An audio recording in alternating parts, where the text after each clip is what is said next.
नमस्कार, मैं हूं आपके साथ अंजना शर्मा और आप देख रहे हैं वर्तमान युग। तो आइए शुरुआत करते हैं आज की खास खबर से। यमुनानगर प्रधानमंत्री नरेंद्र मोदी ने की विकसित भारत विकसित हरियाणा समारोह में शिरकत। मुख्यमंत्री नायब सिंह सैनी, केंद्रीय मंत्री मनोहर लाल राव, इंद्रजीत कृष्णपाल गुर्जर और हरियाणा के मंत्रिमंडल सदस्य अनिल विज, कृष्ण पवार, श्याम सिंह राणा सहित सांसद भी रहे मौजूद। बाबा साहेब डॉक्टर भीमराव अंबेडकर की जयंती के मौके पर प्रदेश को मिलेगी कई सौगात। हिसार के बाद यमुनानगर में भी प्रदेश को मिली 10,000 करोड़ की परियोजनाओं की सौगात। प्रधानमंत्री नरेंद्र मोदी ने यमुनानगर में Deenbandhu Chhotu Ram thermal power plant में 800 मेगावाट की सुपर क्रिटिकल यूनिट का किया शिलान्यास।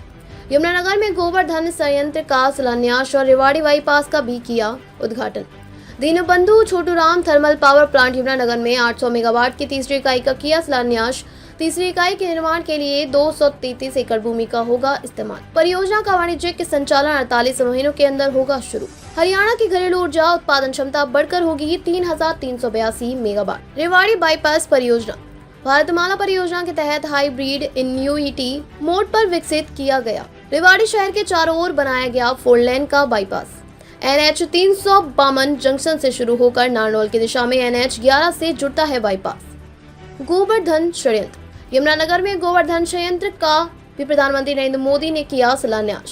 संयंत्र की बायोगैस उत्पादन की वार्षिक क्षमता 2,600 मीट्रिक टन।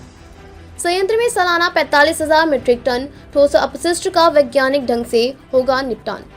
सामाजिक न्याय के, गरीब कल्याण के पथ को हरियाणा की भाजपा सरकार भी निरंतर सशक्त कर रही है। सरकारी नौकरियां की भी हरियाणा में क्या हालत थी, आप सबको पता है। यूं किया करते, जे नौकरी लागनी है तो किसी नेता के गैल हो ले, और न तो रुपया ले आ, बापू की जमीन और मां के तो जेवर भी बिक जाया करते। मुझे खुशी है कि नायब सिंह सैनी जी की सरकार ने कांग्रेस की इस बीमारी का इलाज कर दिया।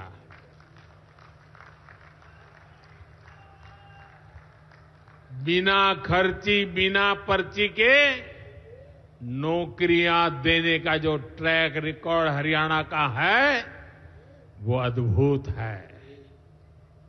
और मुझे गर्व है कि मुझे ऐसे साथी मिले हैं, ऐसी साथी सरकार मिली है। यहां के 25,000 नौजवानों को सरकारी नौकरी ना मिले, इसके लिए कांग्रेस ने एड़ी चोटी का जोर लगा दिया था। लेकिन इधर मुख्यमंत्री नायब सैनी जी ने शपथ ली, उधर हजारों युवाओं को नियुक्ति पत्र जारी कर दिए गए। यह है भाजपा का, सरकार का सुशासन। और अच्छा ये है कि नायब सिंह सैनी जी की सरकार आने वाले वर्षों में हजारों नई नौकरियों का रोड मैप बना करके चल रही है।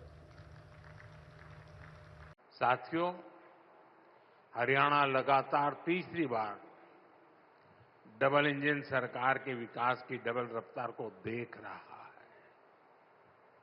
और अब तो सैनी जी कह रहे हैं ट्रिपल सरकार। विकसित भारत के लिए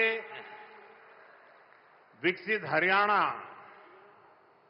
यह हमारा संकल्प है। इस संकल्प की सिद्धि के लिए, हरियाणा के लोगों की सेवा के लिए, यहां के युवाओं के सपनों को पूरा करने के लिए हम ज्यादा स्पीड से, ज्यादा बड़े स्केल पर काम करते रहते हैं। आज यहां शुरू हुई विकास परियोजनाएं, ये भी इसी का जीता जागता उदाहरण है। मैं हरियाणा के लोगों को इस विकास परियोजनाओं के लिए बहुत बहुत बधाई देता हूं। साथियों, जयकारे के साथ भारत माता के हम सबका परम सौभाग्य है कि आज सुबह से देश के यशस्वी प्रधानमंत्री विकसित भारत विकसित हरियाणा को गति देने के लिए आज हरियाणा में हम सबके बीच में आए हैं। मैं हरियाणा के कोटि कोटि जन, हरियाणा के 2 करोड़ 80 लाख लोगों की तरफ से देश के यशस्वी प्रधानमंत्री आदरणीय नरेंद्र मोदी जी का इस यमुनानगर की पवित्र भूमि पर स्वागत करता हूं। आप सबकी तरफ से धन्यवाद करता हूं। उनके साथ ही भारत सरकार में ऊर्जा मंत्री और पूर्व में हरियाणा प्रदेश के मुख्यमंत्री आदरणीय मनोहर लाल जी का भी मैं जोरदार स्वागत करता हूं। मंच पर विराजमान सभी भारत सरकार के मंत्रीगण, प्रदेश सरकार के मंत्रीगण, आप सबका भी मैं दिल से बहुत बहुत धन्यवाद। खबरों में अब तक के लिए बस इतना ही। फिर होगी आपसे मुलाकात कुछ ऐसी ही खास खबरों के साथ। तब तक के लिए नमस्कार और देखते रहिए वर्तमान युग।